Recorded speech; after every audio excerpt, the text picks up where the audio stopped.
Ligji i minjerave është paraqitur nga Partia Socialiste, jo partia e tij. A ka marrëzira të tilla dhe për këto në kafaz duke shkel Konventin Evropian të Drejtave të Njeriut, duke shkel Kartën e Drejtave të Njeriut të Organizatës së Kombeve të Bashkuara, duke shkel të gjitha ligjet kushtetutën dhe ligjet shqiptare. Vazhdojmë. Se është armik i Edi Ramës, shikoni, ku arrin urrejtje verbër e Edi Ramës. Imagjinoni, i jati ti, skulptori kriminal, që ta shije ti, thoi aj, një gentleman, një kriminal 2 metra gjatë, si i biri. A i firmoste për të varë në litar Hapzinelen, për vajtjet se era Helsinku do frydhe në Shqipëri, kurse ky se varë do, por përdor, po ato praktika në sallë gjyqi që përdori nga Enver Hoxha kundër armiqve të tij politik. A pato një koment në media ju për këtë çështje? Qytetarë dhe qytetare, a ndigjuat ju një emision për një akt terrorizues, torturues psikologjik publik që kryet ndaj ish presidentit vendit? As dhe një. Forbitet.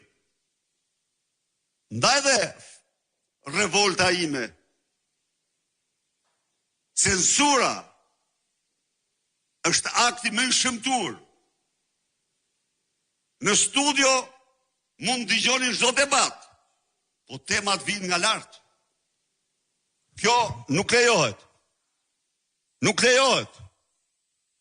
Vazhdo.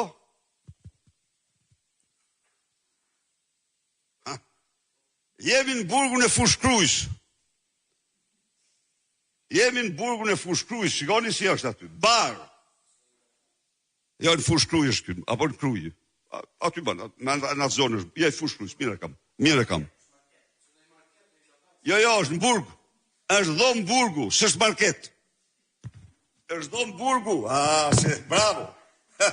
Është burgu i banditit partisë.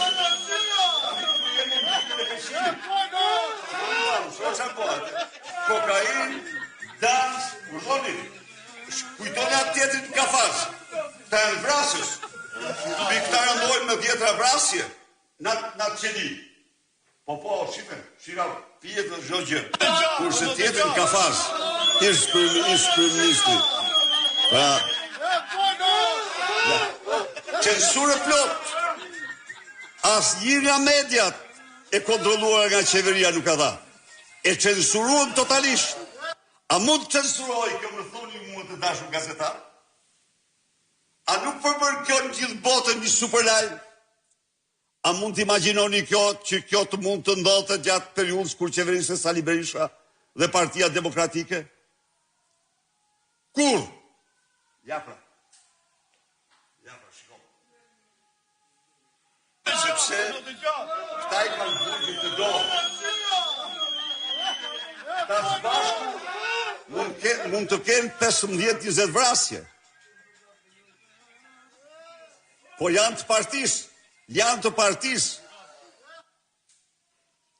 Janë kriminalët e partisë shtet. Dhe denojnë këto qëndrime,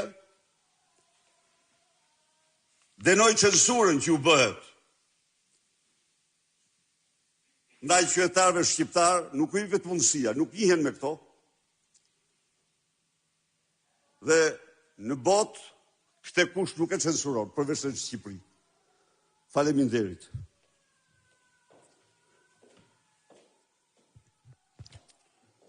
Zoti Berisha, Ardit Hoxha nga Euronews. Kam 2 pyetje. Po së pari do doja të bëja një pyetje që nuk ka shumë lidhje qoftë me aktualitetin politik, po edhe me atë që u deklaruat, por merr shkas nga një intervistë e mbrëmjes së djeshme publikuar në mediat shqiptare e ish presidentit të Kosovës, zoti Hashim Thaçi, nga Haga, ku ai qëndron prej gati 5 vitesh tashmë. Pavarësisht raportit jo aq të mirë që ju keni pasur në periudhën 16-20 dhe përplasjeve në distancë, sërish në intervistën e tij zoti Thaçi ruante një lloj mirënjohje dhe respekti për bashkëpunimin me ju. Pyetja që un kam për ju zoti Berisha është, gjatë kësaj periudhe që zoti Thaçi ka qenë në burg, ju keni pasur mundësi të kontaktoni me të qoftë edhe telefonikisht, dhe nëse nga Partia Demokratike ka pasur ndonjë përpjekje për mbështetje apo lobim për të gjithë komandantët e UÇK-s që ndodhen në Hag në paraburgim? Pyetje shumë e drejtë. S'pari njerë, zoti Hashim Thaçi ka thënë të vërtetën. Unë nuk kam bërë zë bëj kur dallim në bashkëpunim si qeveri me qeverinë e Kosovës, pavarësisht se kush është në pushtet. Unë jam përpjekur të kam marrëdhëniet më të mira dhe mendoj se i kemi patur. Janë bërë hapat më historike në atë periudhë, siç e dini ju, bashkëpunimit.